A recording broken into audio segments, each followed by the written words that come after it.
عن أبي هريرة رضي الله عنه أن رسول الله صلى الله عليه وسلم قال أتدرون ما المفلس؟ قالوا المفلس فينا من لا درهم له ولا متاع. فقال إن المفلس من أمتي يأتي يوم القيامة بصلاة وصيام وزكاة ويأتي قد شتم هذا وقذف هذا وأكل مال هذا وسفك دم هذا وضرب هذا فيعطي هذا من حسناته وهذا من حسناته،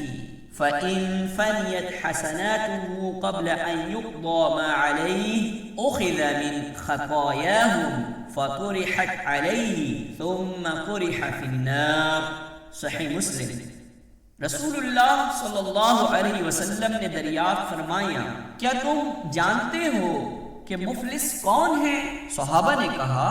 ہمارے نزدیک مفلس وہ ہے جس کے پاس نہ درہم ہو نہ کوئی دنیاوی ساز و سامان۔ آپ صلی اللہ علیہ وسلم نے ارشاد فرمایا، میری امت کا مفلس وہ شخص ہے جو قیامت کے دن نماز، روزہ اور زکوٰۃ لے کر آئے گا، اور اس طرح آئے گا کہ دنیا میں اس کو گالی دی ہوگی، اس پر بہتان لگایا ہوگا، اس کا مال کھایا ہوگا، اس کا خون بہایا ہوگا، اس کو مارا ہوگا، تو اس ظالم کی نیکیوں میں سے اس مظلوم کو بھی دیا جائے گا اور دیگر مظلوموں کو بھی دیا جائے گا، اور اگر اس پر جو ذمے ہیں اس کی ادائیگی سے پہلے اس کی ساری نیکیاں ختم ہو جائیں گی تو ان مظلوموں کے گناہوں کو لے کر اس پر لاد دیا جائے گا، پھر اس کو جہنم میں پھینک دیا جائے گا۔